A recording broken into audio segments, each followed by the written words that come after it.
Well, it turns out I'm incapable of recording even something as simple as the accent challenge in one go. Um, but I've just watched the first half back and I figure it'll do. It's a very good indicator of my accent.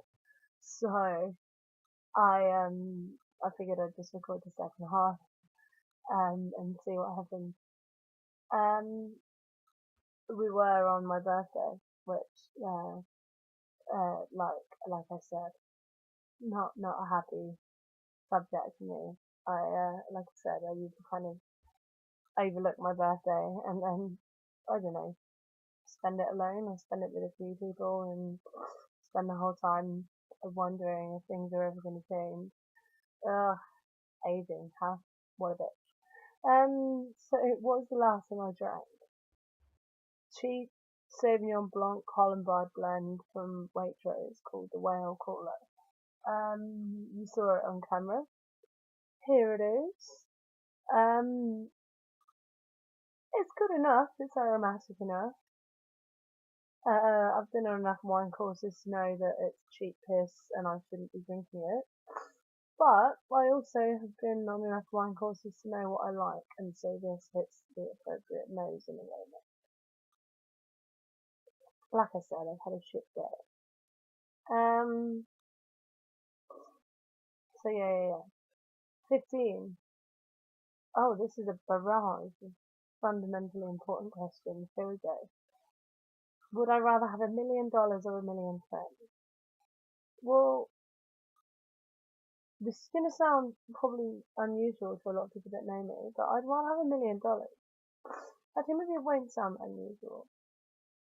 I have a lot of friends, but the ones that are close friends, actually no, not even just the ones that are close friends, the ones that are my friends, I give everything to. So if I had 1 million people that I called friends, I'd knacker myself out. I'd go mental. I really would. Thinking about them, worrying about them, trying to keep up with everyone, having anxiety attacks if I didn't respond to text. I just wouldn't feel good enough if I had 1 million friends. If I had $1 million, I could be really nice to the friends I already have.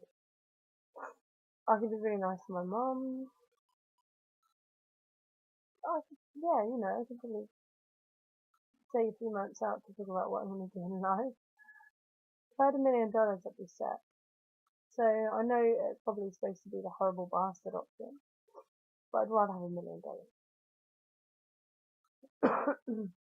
Would I rather eat a taco or a quesadilla?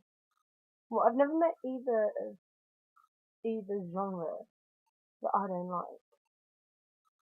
It would depend on what was in the taco or the quesadilla. Like, if you're gonna offer me fucking lobster taco, which is thing, you can have those, I've had those. Lobster taco, and just your basic bean and cheese quesadilla, I'm gonna choose the taco. But on a hunch, I'll say quesadilla because I really like cheese, and you're always guaranteed cheese in a quesadilla. It's in the name, unless it's vegan, in which case you probably still get a cheese tender. No, quesadilla. These aren't even important, and I'm dealing with them. Wow. Be a shark or an elephant? Well, the mermaid in me says be a shark, but not really. Because no one likes sharks, man. Like, everyone's afraid of sharks. And elephants, man, they're pretty chill. Like, the elephant scenes in Jungle Book are my favourite with the little baby and stuff.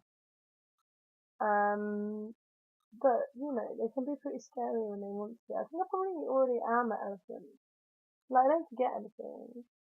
Um, and, I'm, yeah, like, I'm pretty chill, but then when someone messes, I go mental, I go in.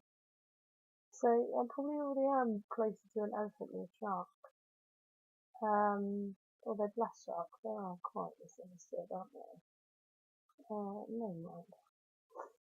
16. What do I call gym shoes? Trainers. Everyone in England calls them trainers. I am not alien to that. Although that's weird in a way, because training something or doing training for an abstract, something that will never materialise, is not an English concept. Yeah, training. That's what they're called. Or plimsolls, if you're under 20. Oh, actually no, under 15.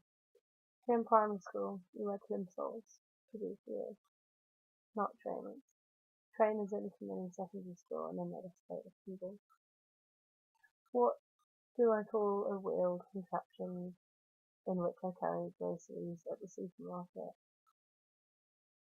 A trolley. It's a trolley. I don't think, again, anywhere in my sort of sphere of knowledge, it's called anything different. Like, I don't think they call it anything different in Scotland, Wales, or Ireland. I think it's a trolley. What is the thing you change the TV channel with? It's a remote control. Remote.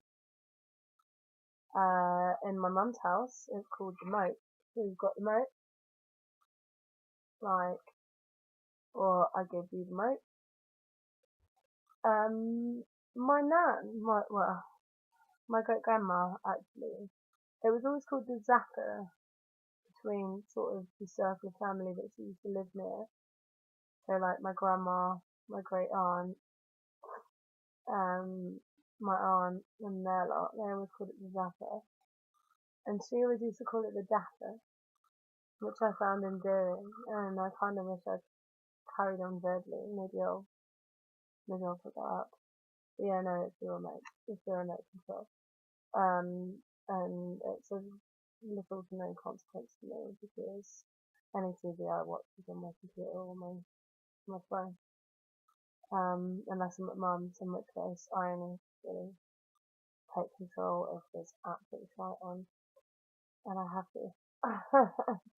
It's not my business. Choose a book and read a passage from it. Well, I've packed up most of my books because I'm trying to move out of this place by the end of the month, like they want. So I'll grab my current read, and read a paragraph of it. It's hand over the title: Contemporary Short Stories from Women by Penguin. And it's cool because it was published long before I even started higher education. So it features women writers at the contemporary at the time, which may have been forgotten, or glossed over, given literary trends when I started learning. So it's always an eye-opener. Every time I find an anthology of women's fiction, I just buy it because it's a couple of quid and you learn things. Also, the first story in this is by Maeve Binchy. And like I read it last night, so I'll read you a paragraph of it. I've sort of forgotten how to read out loud, so this is going to be fun. Also, already a bit drunk because I had wine literally for dinner today. Not cool, by the way. You shouldn't do it, but today's also good. But anyway, Maeve Binchy, Shepherd's Bush. People looked very weary, May thought, and shabbier than she had remembered Londoners to be. They reminded her a little of those newsreel pictures of crowds during the war or just after it: old raincoats, brave smiles, endless tension. But then this wasn't Regent Street, where she had wandered up and down looking at shops and other visits to London. It wasn't the West End, with lights glittering, and people getting out of taxis full of excitement and wafts of perfume. This was Shepherd's Bush, where people lived. They had probably set out from here early this morning and fought similar crowds on the way to work. The women must have done their shopping in their lunch hour, because most of them were carrying plastic bags of food. It was a London different from the one you see as a kid. It's also a good story. Like, I didn't really ever picture myself as enjoying anything that Maeve Binchy wrote. But, I liked it. It was real and serious and thoughtful. I'm going to enjoy listening back to that and seeing how it read.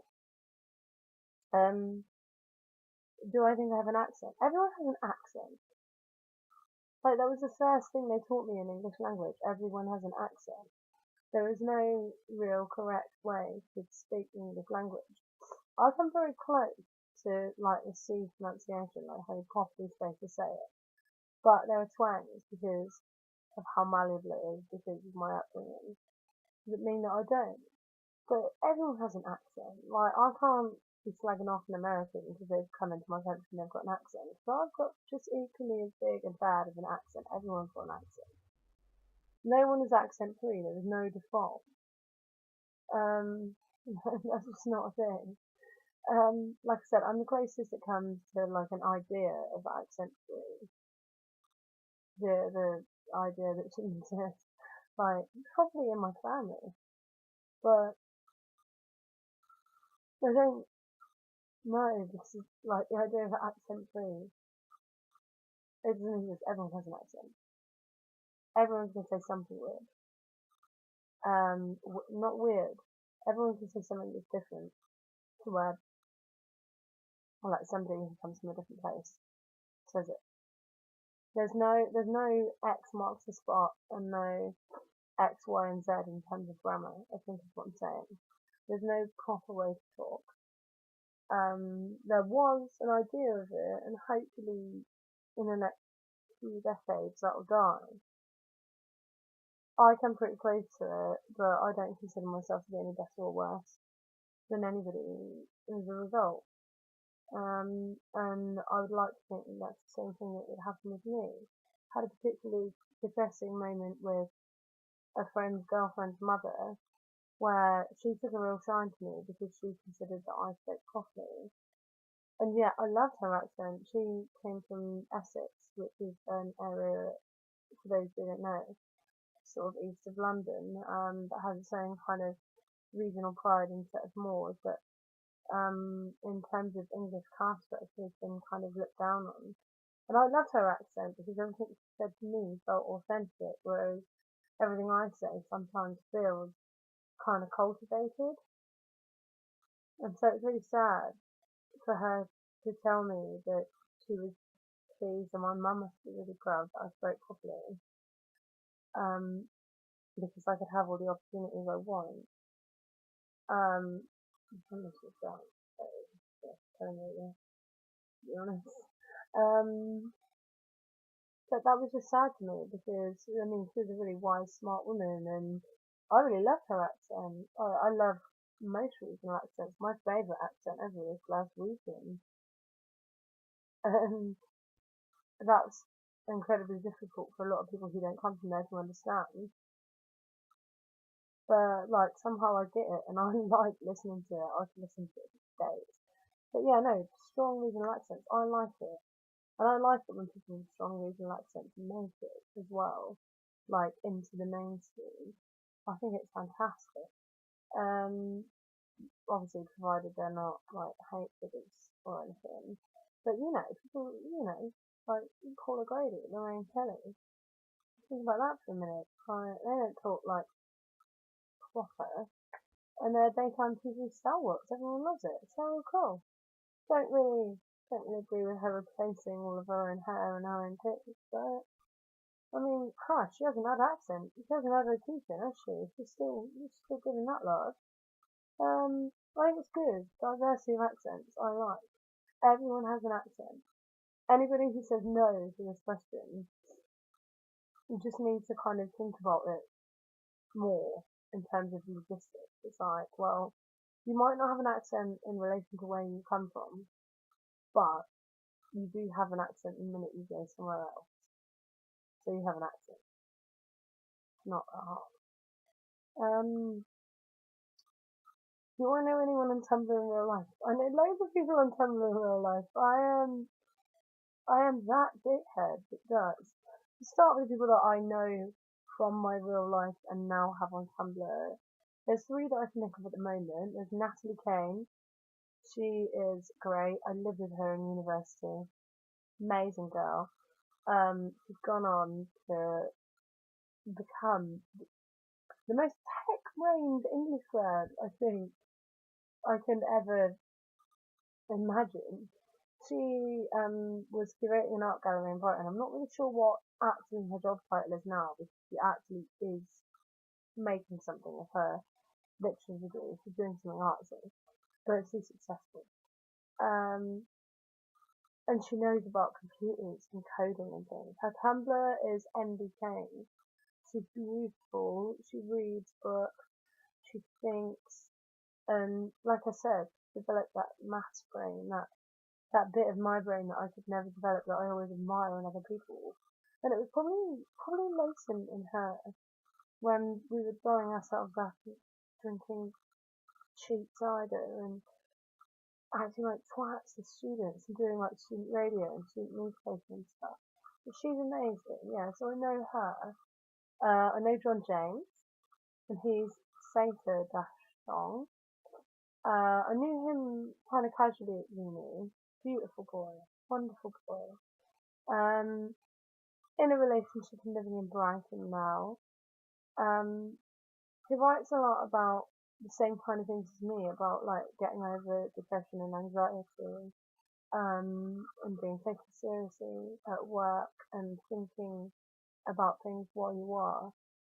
And posts wonderful art and just incredible. Like the people I know from Tumblr from real life are amazing. I know, well, I know Lee. I don't know what Tumblr name Lee is operating under this week. He changed it like all the time. Because like her identity is so strong that it's kind of, I guess, one that you need to protect.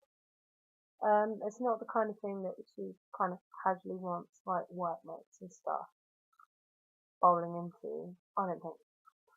Um, but yeah, Lee, amazing, and she's Glaswegian. She has that big old sexy accent that I just talked about. Um, she's fantastic. She's got the kind of brain that I wish I had, that can see the connections between things that don't seem initially connected, but then they kind of are. Well, they kind of are. No, then she makes the connection, not they kind of are. She makes the connection and makes a beautifully eloquent point about why they're relevant together, and everyone then sees it, has that light bulb moment that she had at first. She is one of the strongest brains I know. Um, Beautifully talented academic, fantastic. And I've met her, been stayed with her in Glasgow, and I think she's going to stay with me in London soon. Again, which is nice. She stayed with me last time, but it was so uneventful. Because I was just working every hour under the sun. I know Morgan only barely in real life, because he came to my pub when him and his girlfriend were visiting London. His username is Tangent Talismans. If you like Britpop and you like literature, particularly sort of, I'm going to say late 20th to, no, late 19th to mid 20th, no, late 20th English male writers, and you like jokes and you like literature, you're going to love Morgan. Um, he's one of the funniest guys ever. Like, I'm laughing just thinking, because there's certain times when I look at things now and I think of him, because he's made that definitive of a joke, and it's been all his. He's so original. Uh, yeah, no, I met Morgan. He came to my pub when he was visiting London with his girlfriend on his way to Amsterdam, and that was cool. He's also the tallest guy in the world. like going even. There's a picture of him on his blog, stood on London Bridge. No, not London Bridge. It's not the one with all the fancy portraits and stuff. It's some other fucking bridge in London, Italy. Bridges there. But not Tower Bridge. On his way to Tate Gallery. And yeah, he he doesn't look to scale on that bridge. That's kind of the comment I wanted to leave, but he put something about like meeting me and stuff. But no, so I know him in real life. But like I said, anything else? I mean, there's loads of other people in terms of that I sort of feel like I know in real life. I've been talking to for years, like the Live Journal crew, like Kelly, Jenna, and Evan, who inspired me to do this thing in the first place. Who, whenever I'm sad, like, well, bump me up and stuff.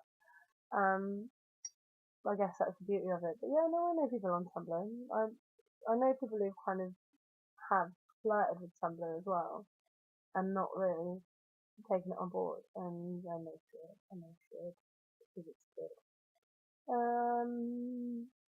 What's left on this? I'm gonna listen back to the second half because I feel like I'm gonna sound like insane.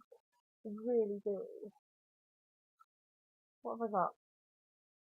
Okay, end this audio post by saying any 3 words you want. Okay, right. Now I'm gonna try and think of some words to say. Okay, I'll try and do just like Kirsty World vernacular of words to say. Okay, the first one is butt dick. Really immature. Made up by my co-worker Wade. But yeah, butt dick. It just works. Like, it's a good insult to kind of say to someone casually, to be like, oh, butt dick? And like your mates will be like, yeah, fine. But also, like, behind a bar, you obviously can't swear. And you obviously can't say anything that anyone's gonna recognise that isn't a swear word. So basically, it's a lot easier just to make up your own nonsense swear words and figure out a way to say them nice and loud and proud so that people know. Butt dick is one of those.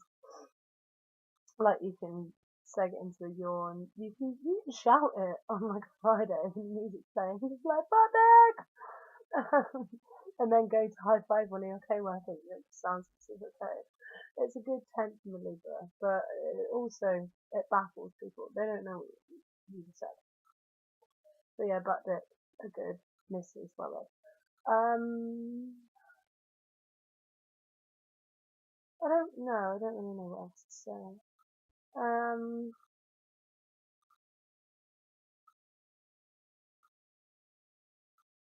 Dench is a good one. A lot of people who read my blog don't know what dench is. It was coined by a rapper, Lethal Bizzle. Sorry, I'm getting distracted by how lopsided my mouth actually is. So, never mind. But Lethal Bizzle, not really a rapper, grime artist, different kettle of fish. If you were London, you'd get it. But basically, it's his word to say that things are tip top, cream of the crop. So, dench, it's best when over liberally used, I find. Things that aren't dench. Like, oh yeah, I see your number like, yeah. So if you want to feel kind of London Street, just pick up dench. Anything that you happen to think is super duper great, apply it. Apply it widely. And then for the last one, just because I made my mum laugh at it over Christmas, propensity. So like tendency towards and inclination towards. I think I made her laugh by saying, the best thing I like about you is your propensity for nonsense. So it's like tendency towards, desire towards, and capacity for, all in one.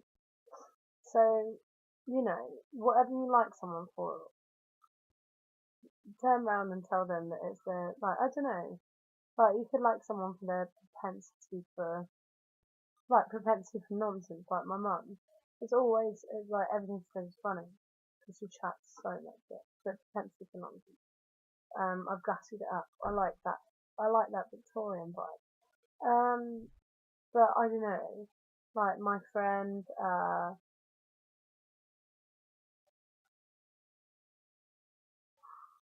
love how it stopped. My friend, if I've got any,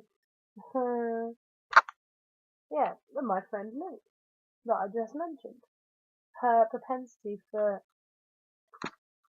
connectivity, her propensity for like stimulation, like I don't know, all of her output to me is, it's like just a chain of synapses, pop, pop, pop, pop, pop. I can't keep up. So yeah, you could say she has propensity for connectivity. She can choose. Propensity, that's my word. Anyway, I'm gonna listen to this back and see if it's suitable for broadcast. And maybe stop smiling because now that I'm smiling, I can see just how lopsided my face is. But anyway, this is the accent challenge. Rule Britannia, Britannia rules the way. England never, never, never will be so, etc. We'll see what happens.